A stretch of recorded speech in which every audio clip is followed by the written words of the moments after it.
Hey guys, gals, it's me once again, Joseph Cohen Mason speaking at your service. And guys, gals, I was thinking about doing a top 10 favorite game moments in which I will explain to you guys my top 10 favorite moments in video games that are also among the best moments I've had and experienced.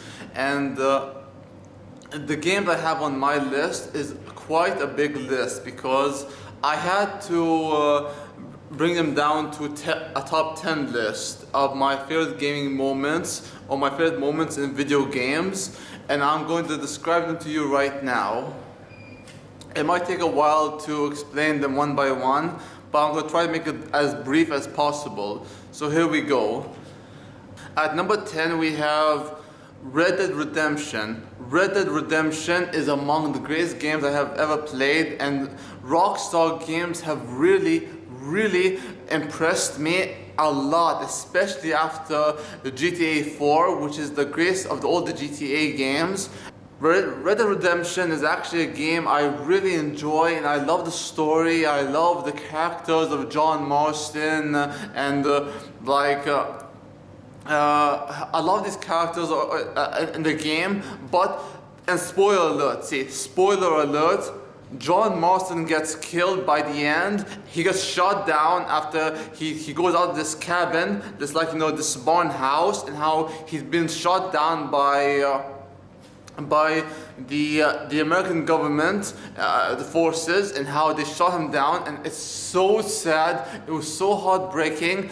Red Dead Redemption is actually one of the greatest games I have played, and that moment really got me in here. I mean, it hurt me so much because we followed John Marston from beginning to end, and he was a character we did not agree with totally, but we did agree of how much he loves his family, but at what cost? Because he is so selfish in his simple-minded goal to save his family, get back with them, even if it means sacrificing others and killing other people to get to them. And that is what's been building up to that ending where he gets shot down. But the very end of the game, the very end, in which Jack Marston, John Marston's little baby boy, he grows up to a young man and he kills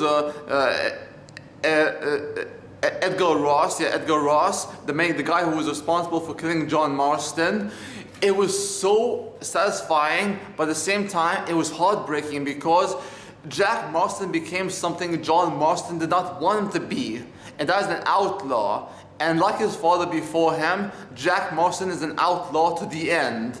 And I was crying so much, especially when the song Dead Man's Gun was playing, because oh my god, that song really captivated me. It hurt me. At the same time, I loved every moment that song was playing in the game Red Dead Redemption, yeah. At number 9 we have Metal Gear Solid 2. Metal Gear Solid 2, the best moment of that game for me personally is the moment when Emma dies, because Emma Emmerich, the sister of Hal Emmerich, aka Otacon, when she gets killed after being stabbed by Vamp, it was so, oh my god, that moment, it really was a sad moment for me, because seeing Emma Emmerich being stabbed and bleeding to death in front of her big brother Hal, it was so sad. It was so, oh my god, I mean, I really cried a lot. Even my recent playthrough of Metal Gear Solid 2, Sons of Liberty, I still cried like a baby. I cried so much, especially when I had to see Emma die. And the last word she says, is like this: "Call me Emma. Please call me Emma." And she grabs Hal's glasses, drops it, and she's dead. Oh my god, guys. I have never cried so much in a game like that in a long time, because I never cried that much at all, besides my favorite games ever, and Metal Gear Solid 2 is definitely one of my favorite games ever, and I loved every moment that game was playing, especially the death of Emma Emmerich. And what made that moment so great was Hal Emmerich, aka Al Khan, having to watch his little sister die in front of him, and how he never realized how much Emma misses him, how much Emma loves him, how much Emma dreams of being together with him once again, to be with her big brother. Except she dies, Hal is crushed, and oh my god. Al Khan goes through shit in this game series, and I love Al Khan. One of my favorite characters in Metal Gear Solid by far. At number 8 we have Mass Effect. Mass Effect number 2. Yeah. Now, Mass Effect 2, what made that game so great to me was the fact you're recruiting a team of different species, of different races, of these people, such people like Garrus Vakarian and Talizora and Legion for We Are Many, and Kasumi Goto and Zaid and Samara or Morinth, whoever you choose, and who else? Oh yeah, Thane Krios and a lot of characters in the game. Oh yeah, Grunt, not Grunt, and Morden Solis, and a lot of these characters in the game are with you, and I love every character in this game. And by the end, it's building and building and building to a moment where you reach the suicide mission, and the suicide mission is, wow. I love that moment so much because it's like an epic battle where you are trying to fight off the collectors who are being controlled by Harbinger, and Harbinger can actually transfer his mind into each one of these collectors, and the more you fight them or you kill Harbinger in each of these collector vessels, he transfers to a different vessel and he keeps coming after you. And his main target is Commander Shepard, because you are the leader of the team. You command Team Shepard, and I was crying with every moment that my team members died, because I died. I lost 3 of my members the first time I played the game. Later 2 members. But in my most recent playthrough of Mass Effect 2, I lost 0. I had not lost any team members in my team, because it took me a while to figure out how to keep my team members all alive, especially the crew members of the Normandy. But I love that moment so much because of how you play Commander Shepard and your blood starts pumping. You feel the adrenaline rush, especially when you're fighting the collectors, and when it's going like it's exploding apart and being destroyed completely, the collector base, and Commander Shepard is escaping with his team on the Normandy, and Harbinger says assuming direct control for the last time. And I was, as Commander Shepard, I wanted him or her to say I'm in control now, bitch.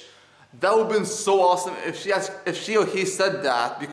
Okay, and next we have at number 7 we have Dragon Age Origins. Dragon Age Origins.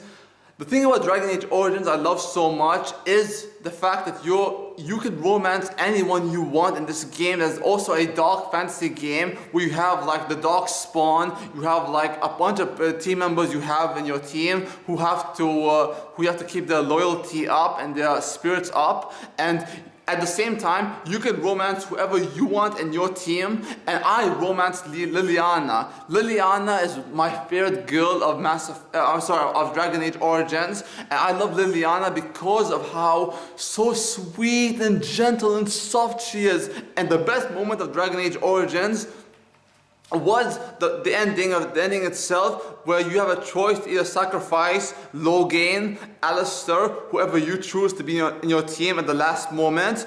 And I didn't sacrifice Alistair or Logain or anyone else. I sacrificed myself, the ultimate sacrifice, my happiness, my freedom, my joy for the sake of the whole Ferelden. And I love that moment so much, because To play as the Grey Warden herself or himself is so great because the Grey Warden, Kuzland, that's her name, it was so amazing because you played a man or woman who has to sacrifice her friends or herself, however you choose to play the game, and that moment really did.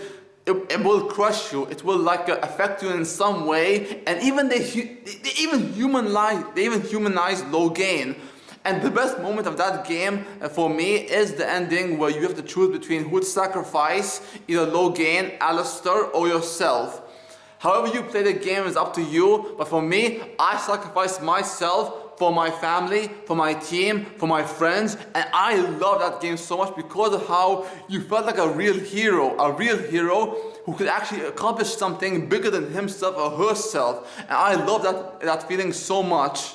Yeah. Now at number 6 we have Metal Gear Solid 1, the original game on the PS1. I love that game a lot, trust me, I do. And that game, Metal Gear Solid 1, that game, it really is the first time I fell in love with Metal Gear Solid, and I love that game so much. Every moment you're playing Solid Snake and you have to infiltrate the Shadow Moses base, I really was engaged with the story, with the characters. The cutscenes were amazing. The dynamic between Archon and Solid Snake was so great, but the best moment of that game for me was the torture scene. The torture segment of the game where Snake was being interrogated and tortured by Ocelot. It was so great because I felt so scared. I felt like nervous. I was going to cry in that moment because as Solid Snake is being interrogated and being tortured by Ocelot, like going like this.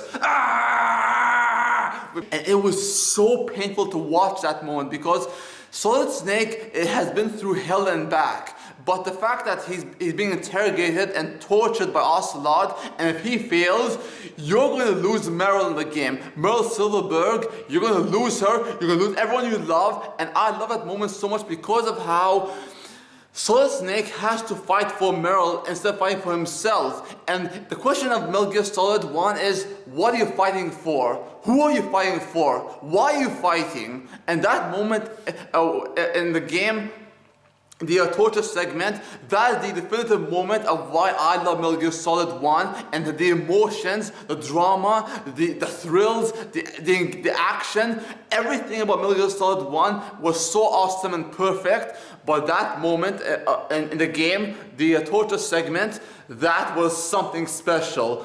Anyways, guys, gals, this is part 1 of my top 10 favorite moments in games or video games, however you prefer. And I'm looking forward to making part 2 video, and I hope you enjoyed this part 1 video to my top 10 favorite gaming moments. I hope you enjoy it. Thank you very much. Good luck. Please comment, subscribe, like, and that's about it. Oh, one more thing.